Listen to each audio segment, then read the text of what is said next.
എൻ്റെ പേര് അശ്വതി രാജേഷ്. ഞാൻ എറണാകുളം ഡിസ്ട്രിക്റ്റിലെ കോതമംഗലം എന്ന സ്ഥലത്തു നിന്നാണ് വരുന്നത്. ഇന്ന് ഈ നിമിഷം എനിക്ക് തന്ന അമ്മ മാതാവിനും തിരുക്കുമാരനും ഞാൻ ഒരു കോടി നന്ദി പറയുന്നു. ഞാൻ 2023 നവംബർ 7-ാം തീയതിയാണ് ഉടമ്പടി എടുക്കുന്നത്. ഉടമ്പടി എടുക്കുന്നതിന് മുമ്പേ തൊട്ട് എനിക്ക് അമ്മ ഒത്തിരി കോടാനുകോടി അനുഗ്രഹങ്ങൾ, അതായത് എൻ്റെ ഈ ജീവിതം പോലും അമ്മ എനിക്ക് തന്ന ദാനമാണ്. സത്യം പറഞ്ഞു കഴിഞ്ഞാൽ 2019 ആദ്യമായിട്ട് എനിക്ക് അമ്മയുടെ പത്രം എൻ്റെ കയ്യിൽ വരുന്നത്.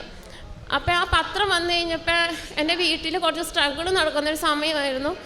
എൻ്റെ കല്യാണത്തിനെ പറ്റിയായിരുന്നു അത്. എനിക്കൊരു അനിയത്തിയുണ്ട്. എനിക്ക് 26 വയസ്സ് കഴിഞ്ഞായിരുന്നു ആ സമയത്ത്. പക്ഷേ എനിക്ക് കല്യാണം ഒട്ടും അംഗീകരിക്കാൻ പറ്റുന്നൊരു ടൈം ആയിരുന്നില്ല. ഒത്തിരി ഡിമാൻഡുകളും കാര്യങ്ങളും എനിക്കുണ്ടായിരുന്നു. അപ്പം എനിക്ക് ആരെയും കല്യാണം കഴിക്കാൻ സത്യം പറഞ്ഞൊരു വിശ്വാസം ഇല്ലാത്തൊരു സമയമായിരുന്നു ആ ഒരു സമയം. പിന്നെ എനിക്ക് ആകെ ഒരാളെ മാത്രമായിരുന്നു കല്യാണം കഴിക്കാൻ ആ ഒരു സമയത്തൊരു എൻ്റെ ഉള്ളിൽ തന്നെ ഒരു ആഗ്രഹം തോന്നിയത്. അപ്പോൾ ഈ പത്രം കിട്ടുന്ന സമയത്ത് ഞാനത് വീട്ടിലും പറഞ്ഞായിരുന്നു. അതുപോലെ പത്രം തന്ന ചേച്ചിനോട് ഞാൻ പറഞ്ഞായിരുന്നു, ഈ ചേട്ടായി എനിക്ക് കഴിച്ച കുഴപ്പമില്ല, എനിക്ക് വേറെ ആരും കല്യാണം കഴിക്കാൻ വിശ്വാസം ഇല്ലയെന്ന് ഞാൻ പറയുന്നുണ്ടായിരുന്നു. എന്താണെന്നറിയില്ല, പത്രം കിട്ടി കുറച്ച് ദിവസം കഴിഞ്ഞപ്പോഴേക്കും ഈ പ്രപ്പോസൽ തന്നെ എൻ്റെ വീട്ടിലേക്ക് വന്നു. ദൈവാനുഗ്രഹം കൊണ്ട് ഞാൻ പറഞ്ഞ എല്ലാ ഡിമാൻഡും ഉൾക്കൊള്ളുന്ന ഒരാളായിരുന്നു എൻ്റെ ഭർത്താവ്. ഇന്ന് അദ്ദേഹമാണ് എൻ്റെ ഭർത്താവായിട്ടുള്ളത്. വളരെ സന്തോഷപൂർണ്ണമായിട്ട് ഈ നിമിഷം വരെ യാതൊരുവിധ ബുദ്ധിമുട്ടുകളും കൂടാതെ, യാതൊരുവിധ പരസ്പര വഴക്കോ ബുദ്ധിമുട്ടോ ഒന്നുമില്ലാതെ ഞങ്ങൾ സന്തോഷമായിട്ടാണ് ഇപ്പോൾ ജീവിക്കുന്നത്. അതിന് ഞാൻ അമ്മയോട് ഒത്തിരി നന്ദി പറയുന്നു. എനിക്ക് ഇത്രയും നല്ലൊരു ജീവിതം തന്നത് അമ്മ തന്നെയാണ്. പിന്നെ അടുത്ത സാക്ഷ്യം എന്ന് പറയുന്നത്, കല്യാണം കഴിഞ്ഞ് കുറച്ച് കഴിഞ്ഞപ്പോൾ ഞങ്ങൾ സ്ഥലം വാങ്ങിക്കാൻ വേണ്ടിയിട്ട് ഒത്തിരി നോക്കുന്നുണ്ടായിരുന്നു. അപ്പം ഒത്തിരി സ്ഥലങ്ങൾ കണ്ടു. പക്ഷെ ഞങ്ങൾക്കൊന്നും ഇഷ്ടപ്പെടുന്നില്ലായിരുന്നു. കുറച്ച് നാൾ കഴിഞ്ഞപ്പോൾ ഒരു സ്ഥലം മാത്രം ഞങ്ങൾക്ക് ഇഷ്ടപ്പെട്ടു. അത് എൻ്റെ വെള്ളവും വഴിയുള്ള എല്ലാ സ്ഥലമായിരുന്നു.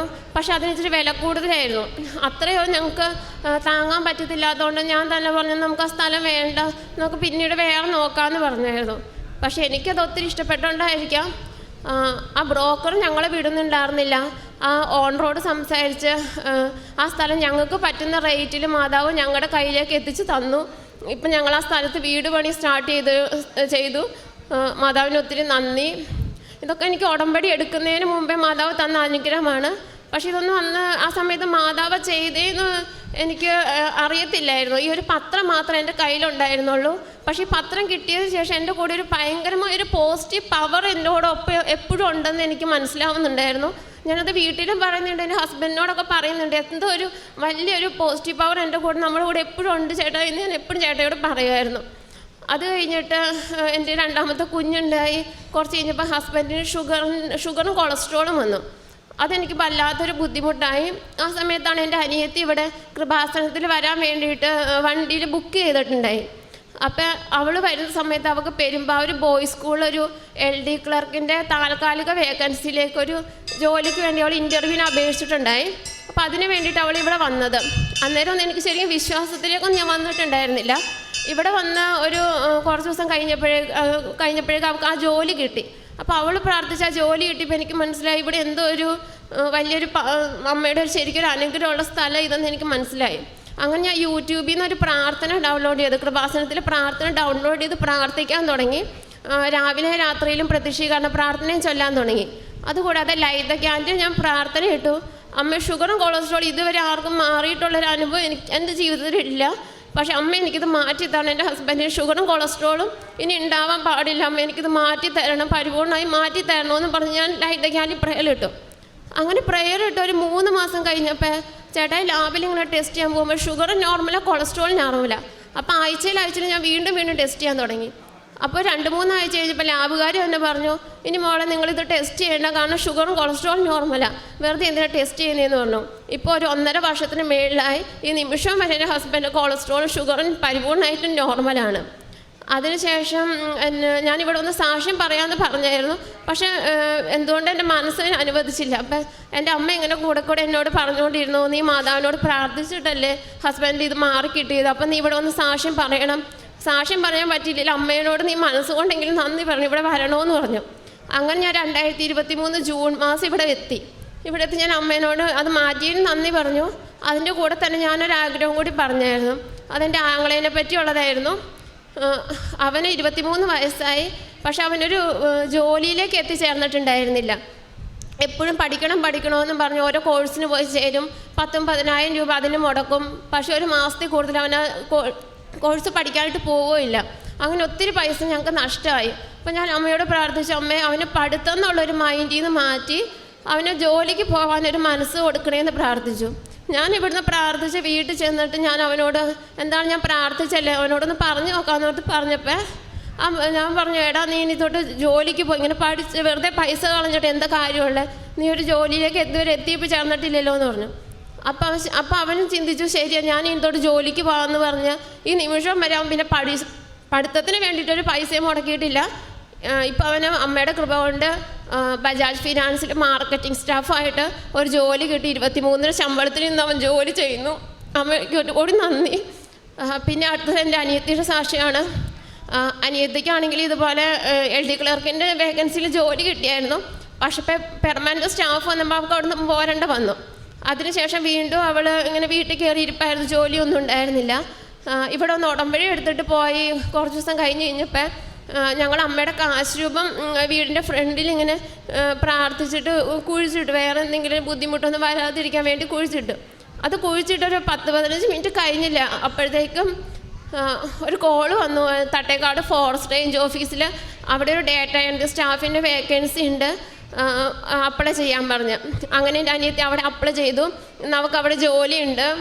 ആ ജോലിയുടെ പ്രത്യേകത എന്താണെന്ന് വെച്ച് കഴിഞ്ഞാൽ അവൾക്ക് ഇഷ്ടമുള്ള അത്രയും നാളും ആ ജോലിക്ക് പോവാം. എന്ന് വെച്ച് കഴിഞ്ഞാൽ വേറെ എത്ര നാൾ വേണമെങ്കിലും അവൾക്ക് ആ ജോലിക്ക് പോകാം. അവൾ വേണ്ടാന്ന് വെക്കുന്ന അത്രയും നാൾ അവൾക്ക് അവിടെ ജോലിക്ക് പോകാം. അങ്ങനെ ഒരു ഗവൺമെൻറ് സ്ഥാപനത്തിൽ അവൾക്ക് അങ്ങനെ ഒരു ജോലി കിട്ടി. പിന്നെ അടുത്തത് എൻ്റെ അമ്മ സ്ഥലം വാങ്ങിച്ച കാര്യമാണ്. ഒത്തിരി നാളെ എൻ്റെ അമ്മ ഒരു സ്ഥലത്തിന് വേണ്ടിയിട്ട് നടക്കുന്നു. ഇവിടെ വന്ന് പ്രാർത്ഥിച്ച് ഉടമ്പടി എടുത്ത് പ്രാർത്ഥിച്ചതിൻ്റെ ഫലമായിട്ട് അമ്മച്ചി ആഗ്രഹിച്ച സ്ഥലം തന്നെ അമ്മയ്ക്ക് വാങ്ങിക്കാൻ പറ്റും. പിന്നെ എൻ്റെ ശരീരത്തിൽ ഡെലിവറി കഴിഞ്ഞതിന് ശേഷം കണ്ടിന്യൂസ് ആയിട്ട് എന്താണെന്നറിയില്ല ഭയങ്കരമായ ഇച്ചിങ്ങും അതുപോലെ തന്നെ പോസ്റ്റ് മോർട്ടം ഡിപ്രഷനൊക്കെ എനിക്കുണ്ടായിരുന്നു.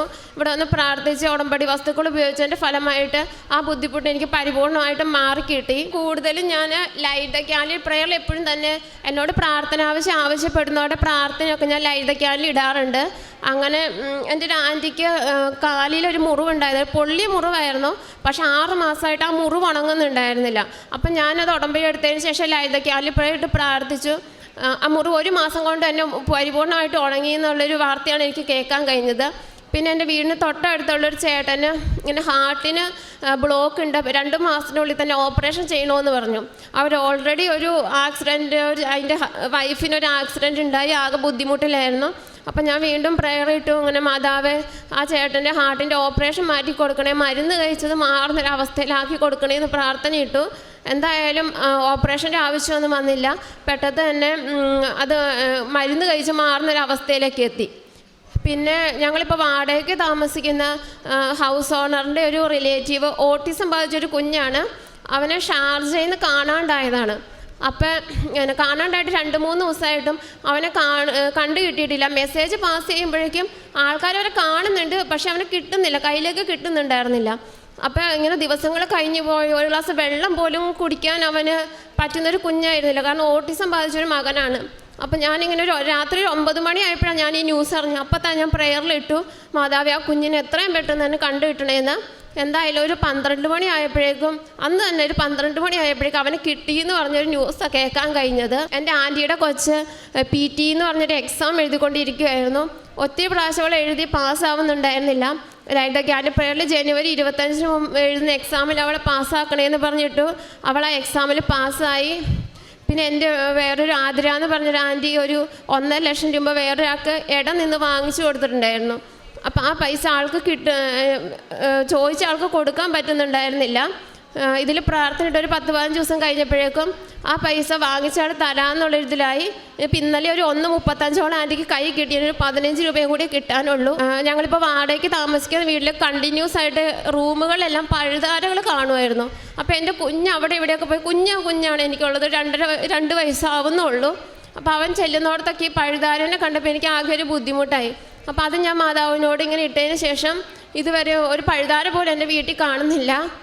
അതുപോലെ തന്നെ എൻ്റെ ആൻറ്റിയുടെ കൊച്ച് ജോലി ചെയ്യുന്നിടത്ത് കട്ടിൽ മൂട്ടയുടെ ശല്യമായിരുന്നു. അപ്പോൾ അവൻ വർക്ക് കഴിഞ്ഞിട്ട് രാത്രി വന്ന് അവൻ ഉറങ്ങാൻ പോലും പറ്റില്ലാത്ത അവസ്ഥയായിരുന്നു. അപ്പോൾ ഇത് ലൈറ്റ് ദ ക്യാൻഡിൽ പ്രെയർ ഇട്ട് പിന്നെ ഒരു ഒറ്റ മൂട്ടേനെ പോലും അവിടെ കാണാൻ പറ്റില്ലാത്തൊരു സാഹചര്യമായി. 7 വർഷമായിട്ടൊരു വഴി പ്രശ്നത്തിലായിരുന്നു എൻ്റെ മാമൻ്റെ വീട്ടിൽ. ആ ഒരു വഴി പ്രശ്നം വളരെ ദിവസങ്ങൾക്കുള്ളിൽ തന്നെ അമ്മ മാതാവ് പരിഹരിച്ചു തന്നു. എൻ്റെ ഐഡൻറ്റിറ്റി കാർഡ് കിട്ടാതെ ഒരു പ്രശ്നത്തിൽ കിടക്കുമായിരുന്നു. അത് അമ്മ മാതാവ് എൻ്റെ 2ാമത്തെ ഉടമ്പടി പുതുക്കിയപ്പോഴേക്കും എനിക്ക് ശരിയാക്കി തന്നു. അതുപോലെ എൻ്റെ അമ്മയ്ക്ക് 8 വർഷമായിട്ടുണ്ടായിരുന്ന ബ്ലീഡിങ്, മാസത്തിൽ 2 പ്രാവശ്യമൊക്കെ മാസമുറ വരുമായിരുന്നു. 15 ദിവസത്തിൽ കൂടുതൽ ഇങ്ങനെ ബ്ലീഡിങ് ആയിരുന്നു. അപ്പം ആ ഒരു ബുദ്ധിമുട്ട് മാതാവ് ഒറ്റ ഉടമ്പടി കൂടെ തന്നെ മാറ്റി തന്നു. ഇങ്ങനെ ഒത്തിരി അനുഗ്രഹങ്ങൾ, ഇനിയും ഞാൻ പറയാത്ത ഒത്തിരി അനുഗ്രഹങ്ങൾ അമ്മ എനിക്ക് തന്നിട്ടുണ്ട്. ഇത് അമ്മേനോടും തിരുക്കുമാരനോടും ഞാൻ ഒത്തിരി നന്ദി പറയുന്നു. പിന്നെ എൻ്റെ പ്രേക്ഷിത പ്രവർത്തനങ്ങൾ എന്ന് വെച്ച് കഴിഞ്ഞാൽ, ഞാൻ ആദ്യമൊക്കെ 5ഉം 6ഉം കെട്ട് പത്രമൊക്കെ വാങ്ങിച്ചുകൊണ്ട് പോയി ഹോസ്പിറ്റലിൽ കൂടെ കൊടുക്കുമായിരുന്നു, വീടുകളിൽ കൂടെ കൊടുക്കുമായിരുന്നു. പിന്നെ 2ാമത്തെ ഉടമ്പടി പുതുക്കിയപ്പോൾ തൊട്ട് ഞാൻ ഓരോ പത്രം വിശ്വാസ പ്രമാണം ചൊല്ലി എൻ്റെ ഉടമ്പടി തൈലോ ഉപ്പും പറ്റി കാശ് രൂപം വെച്ച് പ്രാർത്ഥിക്കുകയും രോഗികളുടെ നെറ്റിയിലും കാശ് രൂപം വെച്ച് തൈലവും പുരട്ടിയിട്ടാണ് ഞാൻ പത്രങ്ങളെല്ലാം കൊടുക്കാറ്. പിന്നെ എന്നോട് പ്രാർത്ഥനാവശ്യങ്ങൾ ആവശ്യപ്പെടുന്ന എല്ലാവർക്കും വേണ്ടി ഞാൻ ലൈറ്റ് ദ ക്യാൻഡിൽ പ്രെയർ ഇടാറുണ്ട്. കൂടാതെ കാരുണ്യ പ്രവർത്തനമായിട്ട് ഞാൻ ആഴ്ചയിൽ തന്നെ ഒരു ഡയാലിസിസ് പേഷ്യൻറ്റിന് പൈസ കൊടുക്കുന്നുണ്ട്. അല്ലാതെ വീട് പണിയുന്നവർക്കും രോഗങ്ങളാണെന്ന് പറയുന്നവർക്കൊക്കെ പൈസ ആഴ്ചയിൽ കൊടുക്കുന്നുണ്ട്. അതുകൂടാതെ ഉപ്പും അതുപോലെ തന്നെ ഉപ്പ് ഞാൻ എല്ലാവർക്കും കൊടുക്കും. പിന്നെ ഞാൻ മാതാവിൻ്റെ തിരി ഇവിടുന്ന് വെഞ്ചരിച്ച് തിരി വാങ്ങിച്ചുകൊണ്ട് പോയി, വെഞ്ചരിച്ച തിരി മീൻസ് പുറത്തുള്ള തിരിയൊക്കെ വാങ്ങിച്ച് അവർക്ക് പ്രാർത്ഥിക്കാൻ വേണ്ടി കൊടുക്കും. മാതാവിൻ്റെ പ്രെയർ ഞാൻ ഡൗൺലോഡ് ചെയ്തിട്ട് അത് പ്രിൻ്റ് എടുത്ത് കൊടുക്കുമായിരുന്നു. അങ്ങനെ പിന്നെ എല്ലാവരോടും പറയാൻ പറ്റുന്നവരോടൊക്കെ ഞാൻ മാതാവിനെ പറ്റി പറയുകയും ഞാൻ മൂലം ഒത്തിരി ആൾക്കാർ ഇവിടെ വരാനും ഉടമ്പടി എടുക്കാനുള്ളൊരു അനുഗ്രഹം ചെയ്തു തന്നു.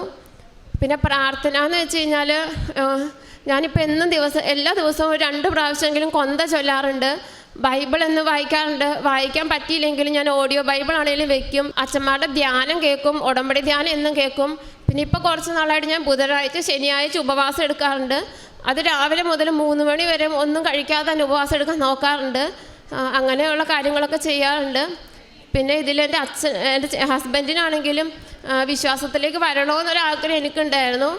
അതെന്താണ് എൻ്റെ 2ാമത്തെ ഉടമ്പടിയോടുകൂടി സാധിച്ചു. ഇപ്പോൾ ചേട്ടായിക്കും മാതാവിന് എന്താണെങ്കിലും വിശ്വാസമാണ്. ഇപ്പോൾ രാവിലെ പണിക്ക് പോകുമ്പോഴും ചേട്ടായി എന്താണ് മാതാവിനോട് പ്രാർത്ഥിച്ചിട്ടൊക്കെയാണ് പോവാറ്. അങ്ങനെ അത്രയും കാര്യങ്ങൾ എനിക്കും സാധിച്ചു.